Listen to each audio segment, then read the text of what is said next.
Does carrying a knife for self-defense really keep you safe, or are you more likely to end up getting hurt yourself? If you want to know what the studies have to say, stick around to find out more.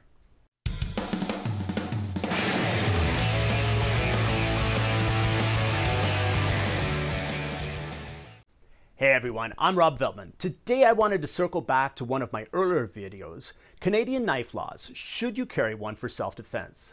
This is easily my most commented on video to date. A lot of the comments seem to suggest that I had something to do with creating and enforcing these laws. Most of these people are upset that they are not allowed to carry a knife for self-defense in Canada. They seem to think that the only way to keep themselves safe is to carry a knife. Well, those people are going to hate this video. That's because studies say that carrying a knife for self-defense actually increases your chances of being injured in a physical altercation. For those that would like to see the studies, I'll post the links to them in the description down below. Several studies have been done on this topic, and all of them point to weapon carrying being associated with increased involvement in physical fighting. The biggest findings are that you are more likely to put yourself in harm's way if you believe your knife will save you. Makes sense. After all, if you're carrying a knife and you pull it out to use it, you are escalating the situation, making it more likely that a physical confrontation will result. While you may scare off some attackers by brandishing a knife, others will accept the challenge and possibly pull out a weapon of their own. Let's keep in mind here that your attacker is likely somewhat mentally unstable. They are attacking you after all, which is not something a rational thinking person is likely to do. If you run into this attacker, you have now engaged in a knife fight with someone that is fully willing to cause damage to you and has the means to do so. It's natural to believe carrying a weapon will make you safer, says Patrick Green at Victim Support Southwark. In fact, it increases the likelihood that you'll become a victim of crime. If you do get yourself into a fix and think, now's the time to get out the knife, what if your attacker grabs it off you and then uses it against you? In an ideal world, no one would ever hurt anyone, but people can and do. If you bring a weapon into the equation, you're making an already dangerous situation 10 times more so.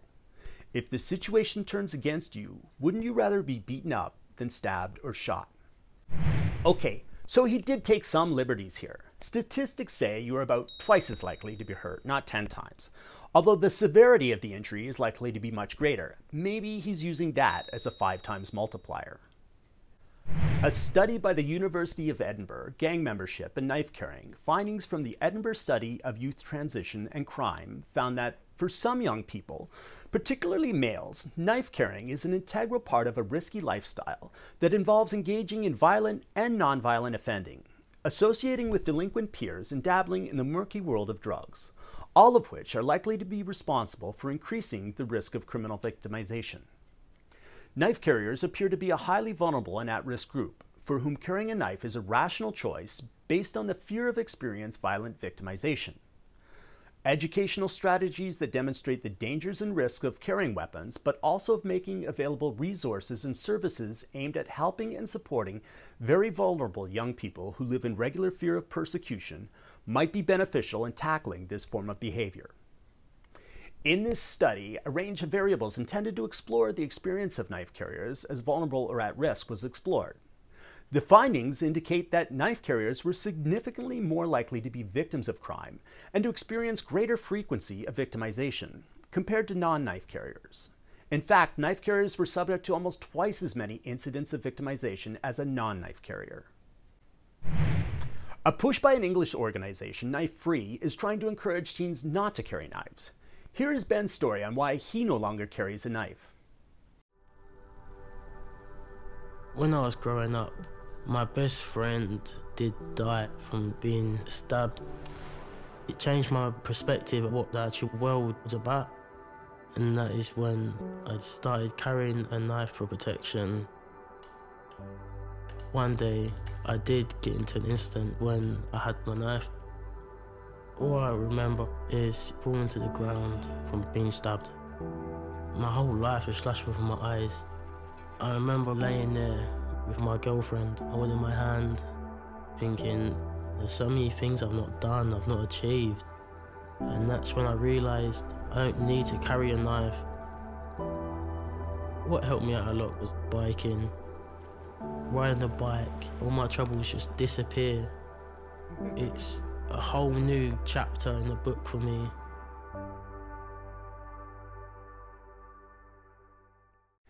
You can watch Ben's story, as well as many others that have had bad experiences carrying knives, and what they were able to do as an alternative at www.knifefree.co.uk. I will also leave the link in the description down below for those that are interested.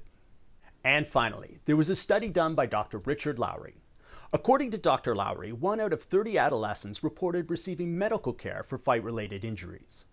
Controlling for demographic characteristics, youth who carried weapons were more likely than those who did not to have been in a physical fight. Controlling for frequency of physical fighting and demographics, adolescents who carried a handgun or other weapon were more likely than those who did not carry a weapon to have had medical care for fight-related injuries. So we can see that carrying a knife is associated with an increased involvement in physical fighting and a greater likelihood of injury among those who do fight. Does that mean that carrying a knife won't keep you safe? Like I stated earlier, pulling a knife out may scare off some assailants, but may also entice others to not only attack, but to do more violence than they may have been planning to do originally. If someone is physically attacking you, they obviously have no qualms about hurting you, and the knife may convince them that they need to hurt you badly in order to prove something to themselves. Situational awareness and attempting to de-escalate a situation are your best chances to stay safe. If you can avoid the situation altogether, you'll never need the knife. If you do decide to carry a knife for self-defense, which is still illegal in Canada, make sure you're prepared to use it. If you are not, and it doesn't scare off your attacker, you've just put a weapon into their hands. So there you have it, the realities of carrying a knife for self-defense. If you enjoyed the video, please smash that subscribe button down below, like, share, and leave a comment. I'll see you all in the next video.